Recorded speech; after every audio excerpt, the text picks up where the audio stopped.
আমার বিবি কোথায়?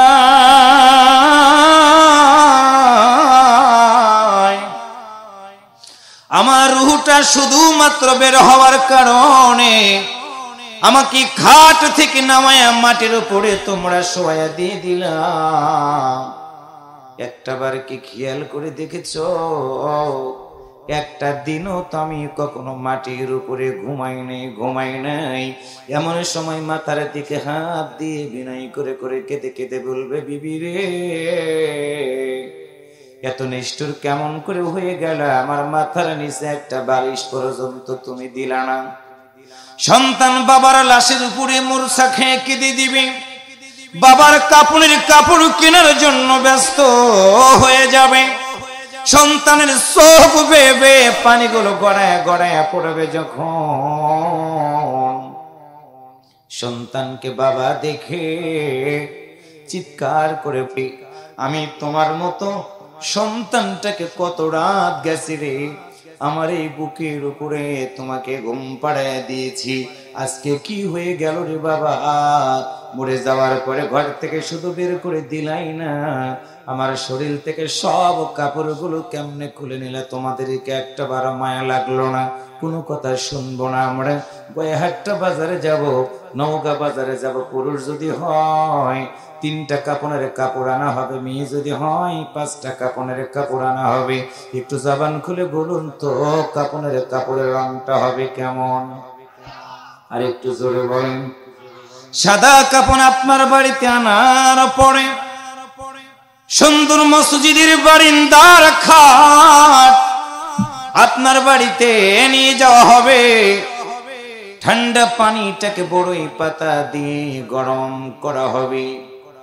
কালো কাপড় বের করে নিয়ে যায় ওই মৃত ব্যক্তিটাকে খাটের উপরে শোয়াই দিবে। বালিশ নাই, চাদর নাই, কাঁথা নাই, কম্বল নাই। ওই মানুষটাকে উঠায়া কালো কাপড় দিয়ে যখন চতুর্দিকে ঢেকে দিয়া মৃত ব্যক্তিটার মুখের উপরে ওযু করানোর জন্য 2টা হাত ধৌত করায় দেয়। কিতাবের ভিতরে পড়ে দেখলাম মৃত ব্যক্তি বিনয় করে করে ডাক দিয়ে বলে, আমার সন্তানেরা এখন আমার আপন হয় নাই, আমার আত্মীয় স্বজন কেউ আপন হয় নাই, গোসলকারীরা তোমরা আমার আপন হয়ে গেছো, কিন্তু তুমি কি দেখেছো পানিটা কত গরম? পানি যদি বেশি গরম হয়, ওই গরম পানিটা আমার গায়ের উপরে ঢালবা না, কারণ হলো আমার মাটির শরীর। গরম পানি যদি ঢালো আমার চামড়ার শরীর এটাতে ফসকা পড়ে যাবে। যে ফসকা আজকে আমার দেখার কেউ নাই, দেখার কেউ নাই। কথাটা বলবে রে ভাই। মৃত ব্যক্তি বিনয় করে করে কাঁদবে, গোসলকারীর একটা বারো চিন্তা করবে না, দ্রুত গতিতে ওই মানুষটাকে গোসল করানোর জন্য চেষ্টা করবে। আল্লাহর বান্দারা গোসল শেষ হয়ে যাওয়ার পরে ওই মানুষটাকে খাটে উঠায় আতর, গোলাপ, সুরমা, চন্দন যখন বডিতে লাগানো হয়, কিতাবের ভিতরে পড়ে দেখলাম যখন মৃত ব্যক্তির চোখে সুরমা লাগানো হয়, চোখের পানি ছেড়ে দিয়ে কেঁদে কেঁদে বলে, তোমরা কারা রে? আমার চোখে সুরমা লাগায় দাও, আমার হাঁটুতে করু করু লাগাও। কি হয়ে গেল আমার? কোথায় নিয়ে যাইবা তোমরা? কি একটু আমারে বলবা না? ইতিমধ্যে নতুন সুন্দর কাপড়ের কাপড় বিছিয়ে দেওয়া হয়, কাপড়টা একটা করে পরানো হয়। আমার পাঞ্জাবিতে সেলাই আছে, জুব্বাতে সেলাই আছে, পকেট আছে, ডানে একটা, বামে একটা, বুকে একটা, কিন্তু কাপড়ের কাপড় আনবি রে ভাই, যে কাপড়ের কাপড়ে একটাও পকেটও থাকবে না, থাকবে না। কাপড় যখন পরানো হয়, মৃত ব্যক্তি বিনয় করে করে কেঁদে কেঁদে বলবে, আমার জমিন রেখে গেলাম 100 বিঘা, 50 বিঘা, বিল্ডিং বাড়ি রেখে গেলাম, কত দামি ঘর, তোমরা তো নিষ্ঠুর কেমন করে হয়ে গেল? যে খাটের উপর আমাকে রেখে দিয়েছো একটা বার কি দেখো না, যে খাটের উপরে একটা নরম বিছানা পর্যন্ত তোমরা দাও নাই, দাও নাই। একটা কথাও কানের ভিতরে ঢুকবে না। লাশটাকে সুন্দর করে কাফন পরানো হবে, ইমামকে বলা হবে আসো, জানাজা নামাজ পড়ানো হবে। মসজিদের মাইক দিয়ে ঘোষণা করার পরে এই ময়দানে আমরা হাজির হয়ে যাব। একটা মানুষ সামনে ইমাম সাহেব দাঁড়ায় যাবে বুক বরাবর, সব দলের লোকেরা আমরা হাজির হয়ে যাব। পায়ে ধরে বলে গেলাম, যে দল করেন না কেন, মানুষ মরে যাওয়ার পরে ওই মানুষটাকে কখনো ফাঁকি দিবেন না, ফাঁকি দিবেন না, ফাঁকি দিবেন না। আপনি কেমিস্ট্রি পড়েন, ফিজিক্স পড়েন, বায়োলজি পড়েন, ম্যাথ পড়েন, ইংরেজি পড়েন, অঙ্ক জানেন, কিন্তু মানুষ মরে যাওয়ার পরে যে দোয়াগুলো পড়া লাগে ওই দোয়াগুলো আপনি জানেন না, জানেন না। তার মানে হলো মৃত ব্যক্তিকে যিনি ফাঁকি দিলেন, শুনে রাখেন, একদিন ওই ফাঁকিটা আপনিও পড়বেন, কারণ ওই খাটের উপরে 100% একদিন আপনাকে ওঠাই লাগবে, ওঠাই লাগবে। আল্লাহর বান্দারা লাশ সামনে নিয়া ইমাম যখন জানাজা শুরু করে দিবে, 4টা তাকবীর বলার পরে যখন লাশটাকে কাঁধে নেওয়া হয়, মৃত ব্যক্তি এই দুনিয়া ছেড়ে কবরের ভিতরে যেতে চায় না, যেতে চায় না। ডাক দিয়ে বলে, তোমরা কারে কোথায় নিয়ে যাইবা? একটা কথা আমাদের কানের ভিতরে ঢুকবে না। 4 জন মানুষ লাশ কাঁধে করে নিয়ে আমরা কবর পর্যন্ত পৌঁছে যাব। কবরের দিকে আমরা যখন যাব, মৃত ব্যক্তি হাত নাড়াবে, পা নাড়াবে, চক্ষু নাড়াবে, রে ভাই ডাক দিয়ে বলবে, এতিম করে দিলা কাঙ্গালের মতো আমার রাখবো কবরে। একটা বার কি খেয়াল করে দেখেছে এমন একটা ঘর, যে ঘরের একটাও সাথী নাই, বাতি নাই, কেমনে থাকবাম ওই কবরের ভিতরে? আমি যাব না, কবরের ভিতরে আমি যাব না।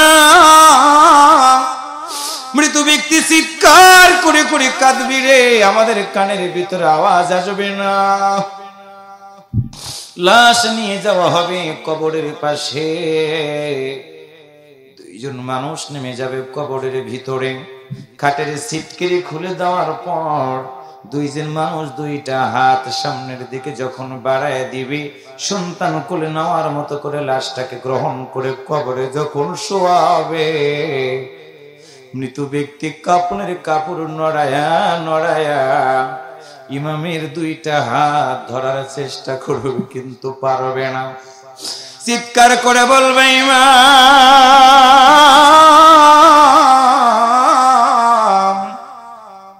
তুমি এমন একটা ঘরের ভিতরে রেখে যাইতেছো, একটাবার তুমি কি দেখো না? আমার বাড়িতে জানালা ছিল, আমার বাড়িতে ফ্যান ছিল, আমার গাড়িতে এসি ছিল, গরম লাগলে ফ্যান চালাইতাম, বেশি গরম লাগলে আমি এসি ছেড়ে দিয়ে ঘুমাইতাম। কিন্তু ইমাম তুমি কেমন নিষ্ঠুর মানুষ, এই কবরের ভিতরে আমার রেখে দিয়ে যাইতেছ, যেই কবরের একটাও দরজাও নাই, জানালাও নাই, আমার মা নাই, বাবা নাই, কেউ নাই, কেউ নাই, কেমন করে থাকবো? তুমি কি একটাবার দেখো না? মৃত ব্যক্তির আর্তনাদ আমরা শুনবো না। হঠাৎ করে বাজার থেকে বাঁশ কেটে ঢাউটো দেওয়া হবে, কবরটা হয়ে যাবে অন্ধকার। মৃত ব্যক্তি ভাববে সূর্যটা মনে হয় ডুবে যাইতেছে, এই জন্য অন্ধকার। একটু পরেই তালাই বিছানা হবে, আরো হয়ে যাবে অন্ধকার। একটু পরেই কবরের উপরে মাটির আওয়াজ শোনা যাবে, মিনাহা খলাকনাকুম। আল্লাহর বান্দারা যখনই আওয়াজ শুনবে মিনাহা খলাকনাকুম, এক মুষ্টি মাটি দিয়ে দিলাম, অফিনহা নুকফিহা নুঈদুকুম, আর এক মুষ্টি মাটি দিয়ে দিলাম, অমিনহা নুখরিজুকুম তারাতান উখরা। 3 মুষ্টি মাটি দেওয়ার পর আমরা বলি, কবর ছেড়ে দাও। মৃত ব্যক্তি তখন শেষ বাড়ির মতো বিনয় করে করে বলবে, মুসল্লিরা রে, তোমরা জুতার শব্দটা জোরে করে হেঁটো না, কারণ হলো তোমাদের জুতার শব্দটা আমার কানের ভিতরে আসে। একা একা রেখে দিয়ে চলে যে একটু দাঁড়াও, তালকিন দাও, একটু পরে তো আল্লাহর পক্ষ থেকে ফেরেশতা এসে আমাকে প্রশ্ন করবে, কি জবাব আমি দিব? ফেরেশতারা কবরের ভিতরে হাজির হয়ে যাবে।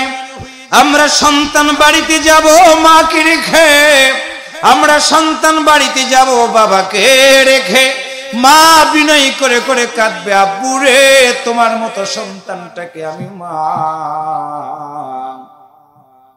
10টা মাস রেখেছি বুকের ভিতরে আগলিয়া, সেই মারে রেখে কেমনে যাও, কেমনে যাও? একটাবার কি মায়ের কথা মনে হয় না? বাবা বিনয় করে করে কেঁদে কেঁদে বলবা, বুড়ি সিরাজগঞ্জে তোমার মতো সন্তানটাকে লেখাপড়া করাইতে গিয়ে কতদিন চলে গেছে বাবা, সারাটা দিন কামলা বিক্রি করে তোমার মতো সন্তানটার মাসিক টিউশন ফি আমি দিয়ে দিতাম।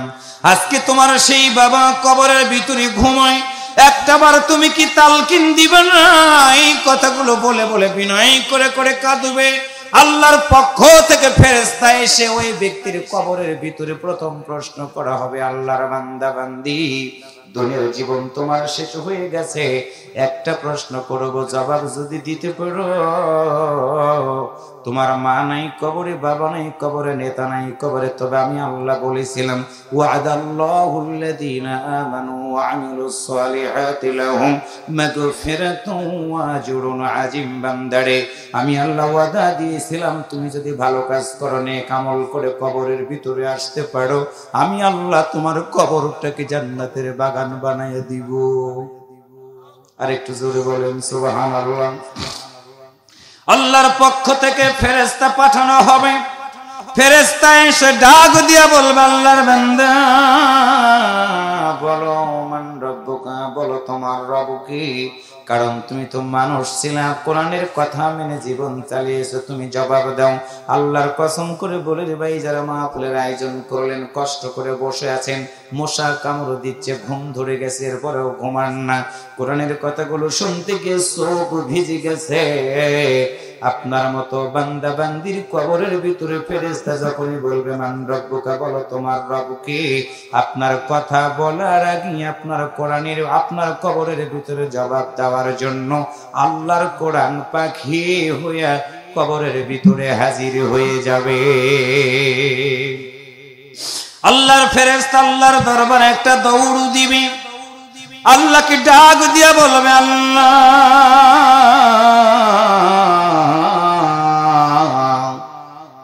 খর্দ গজাইল কবরস্থানে গিয়েছিলাম তোমার বান্দাকে প্রশ্ন করার জন্য, কিন্তু সেইখানে গিয়ে দেখি তোমার বান্দা জবাব দেয় না। আল্লাহ কোরআন তোমার এই বান্দার কবরের ভিতরে হাজির হয়ে গেছে। একটু মারহাবা জোরে বলেন, আর একটু জোরে বলেন। আল্লাহ বলবে, ফেরেশতারা বলো, আমার যেই বান্দাটা কোরআনের পক্ষে কথা বলার কারণে কোরআন তার কবরের ভিতরে জবাব দেওয়ার জন্য হাজির হয়ে গেছে রে, ফেরেশতারা তুমি কি বলবা না, এটা কি সেই কোরআন যেই কোরআনের জন্য আমার নবী 3টা বছর শিয়াবে আবি তালেব জেলখানার ভিতরে বন্দী ছিল? আমার নবীর কোনো অপরাধ ছিল না, এই কোরআনের দাওয়াত দেওয়ার কারণে আমার নবীর খেতে দেয় নাই, তারা গোসলের পানি পর্যন্ত দেয় নাই, আমার নবী না খেয়ে কে জীবন অতিবাহিত করেছে, এটা কি সেই কোরআন? আল্লাহর ফেরেশতারা বলবে, আল্লাহ এই কোরআনের দাওয়াত দিতে গিয়ে তোমার নবী 3টা বছর জেলখানার ভিতরে বন্দী ছিল। আল্লাহ তোমার যেই বান্দাটা কবরের ভিতরে ঘুমায়, ওই বান্দাটাও কোরআনের দাওয়াত দিতে গিয়ে 3 বছর 2 বছর 13 বছর পর্যন্ত জেলখানায় ছিল।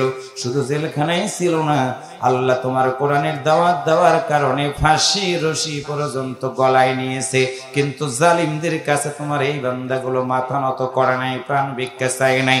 জীবন যতদিন ছিল কোরআন যেখানে তারা ছিল সেখানে, আল্লাহ সেই কোরআনটা তার কবরের ভিতরে হাজির হয়ে গেছে।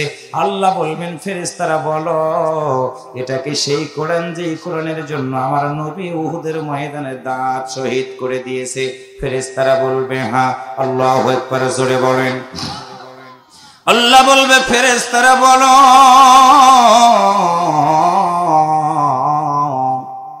এটা কি সেই কোরআন যেই কোরআনের দাওয়াত দিতে গিয়ে আমার নবী তাইফের ময়দানে রক্ত দিয়েছে? বুঝবেন ভালো করে, আল্লাহর নবী কোরআনের দাওয়াত দেওয়ার কারণে উহুদের ময়দানে দাঁত দিতে হয়েছিল, তাইফের ময়দানে রক্ত দিতে হয়েছিল। এখন কিছু বুদ্ধিজীবীরা বলে, জেলখানায় যায় ফাঁসির দড়ি গড়ায় নাই, অন্যায় যদি না থাকতো তাহলে কোরআনের পাখি কেন জেলখানার ভিতরে বন্দী ছিল?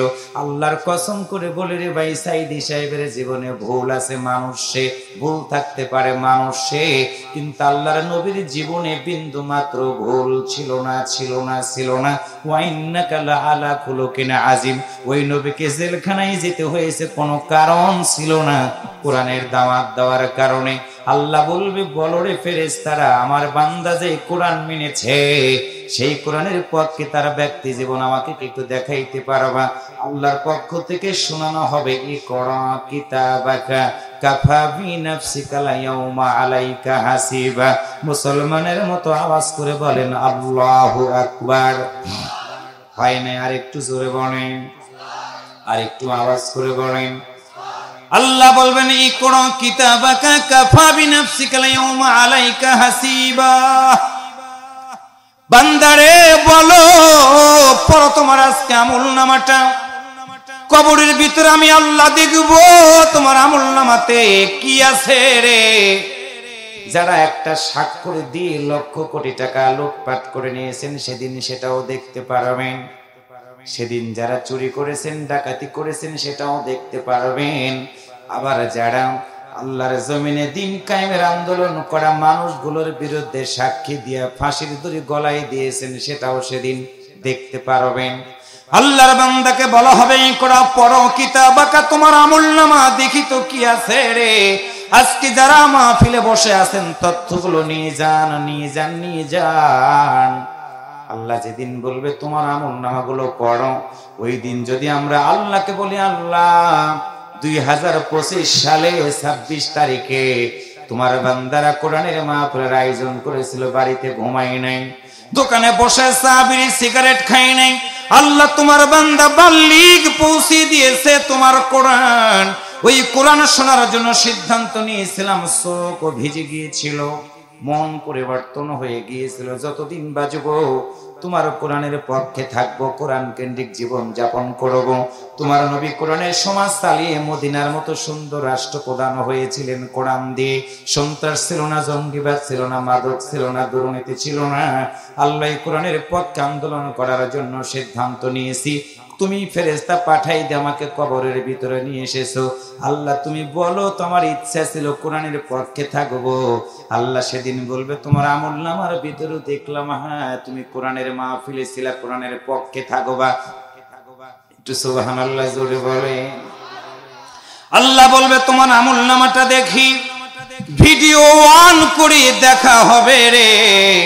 ওই দিন আমলনামাতে দেখা যাবে, হ্যাঁ আমার সামনে মাইনুল ভাই, আব্দুল জব্বার ভাই, আব্দুল করিম ভাই, মুবাক্কর ভাই সহ সকল ভাইরা বসে আছেন। আল্লাহ সেদিন বলবে, দেখো তো তোমার ছবিটা কি এই মাহফিলের ভিতরে আছে কিনা। সেদিন হার্ড ডিস্ক মাদার বোর্ডের মতো করে আপনি যখন বলবেন, আল্লাহ এইটা আমার ছবি, সাদা টুপি গেঞ্জি গায়ে, পাঞ্জাবি গায়ে, জুব্বা গায়ে, আল্লাহ এইটা আমার ছবি, কোরআনের পক্ষে থাকবো সিদ্ধান্ত নিয়েছিলাম। আল্লাহ তখন ডাক দেয়া বলবে, বান্দারে মাটির কবরের ভিতরে তুমি একা এসেছো, চিন্তা করো না, আমি আল্লাহ তোমার জন্য সুসংবাদ দিয়ে বললাম, ইয়া আইয়াতুহান নাফসুল মুতমাইন্না ইরজি ইলা রাব্বিকি রাদিয়াতাম মারদিয়া ফাদখুলি ফি ইবাদি ওয়াদখুলি জান্নাতি।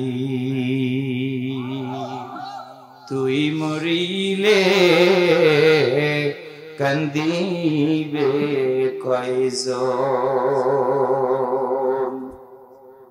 ওরে মন আমি মরিলে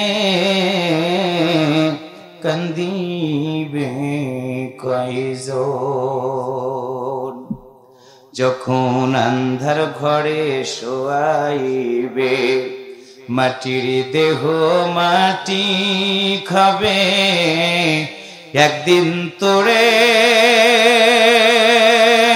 ভুলবে আপনজন।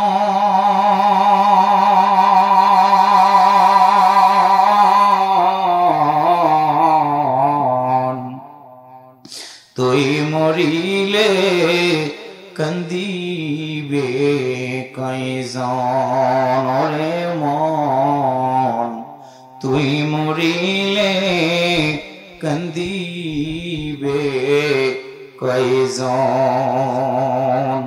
ভাই বন্ধু আপন যারা কিছুদিন কান্দিবে তারা, এই দুনিয়ার কোলাহলে তারা একদিন যাবে ভুলে, ছিন্ন হবে মায়ারি বন্ধন।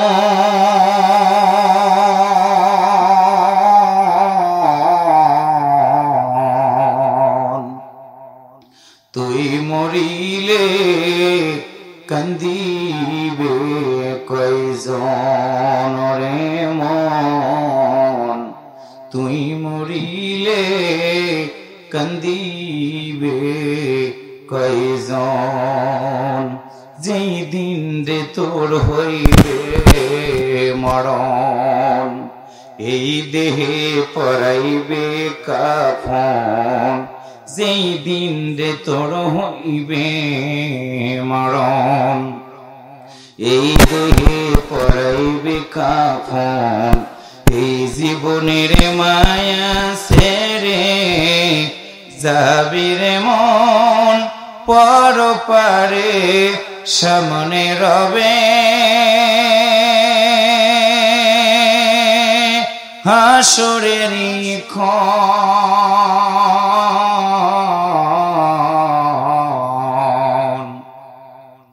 তুই মরিলে কান্দিবে কয়জন রে মন, তুই মরিলে কান্দিবে কয়জন, যখন আন্ধার ঘরে শোয়াইবে মাটির দেহ মাটি খাবে, একদিন তোরে ভুলবি আপনজন,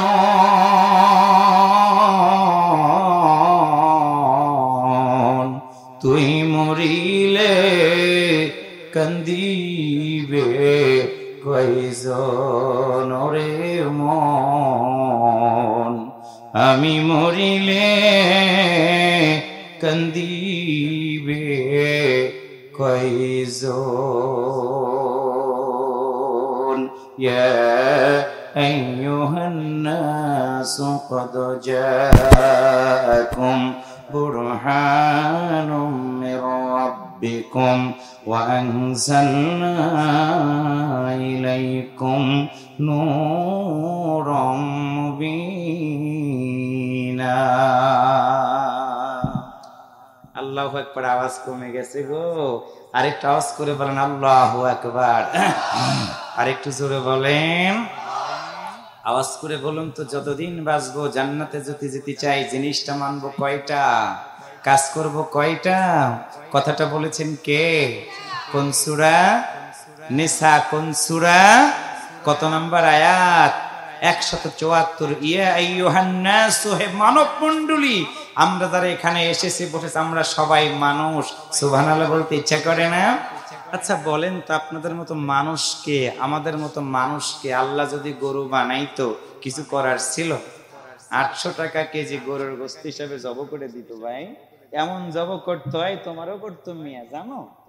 তুমি যদি মানুষ না যদি গরু আল্লাহ বানাইতো, তাহলে আল্লাহ তাআলা কি নিয়ামত, আমাদেরকে শুধু মানুষই বানাই নাই, আবার মুসলমানের ঘরে জন্ম দিয়েছে। সুবহানাল্লাহ কইতে ইচ্ছা করে না? আল্লাহ বলেন এই মানুষ তো তাদেরকে আমি বানিয়েছি যাদেরকে বলেছে আশরাফুল মাখলুকাত, আবার এই মানুষকে আমি আল্লাহ বলেছি বালহুম আদল। চতুষ্পদ জন্তুর চেয়েও যারা নিকৃষ্ট থাকবে তারা হলো ওই সমাজে আল্লাহর আইন যারা চায় না, সৎ লোকের শাসন যারা চায় না, কোরআনের পক্ষে যারা থাকে না, আল্লাহ বলেন তারা আর গরু তার চেয়েও খারাপ। একটু নাউজুবিল্লাহ কইতে ইচ্ছা করে না?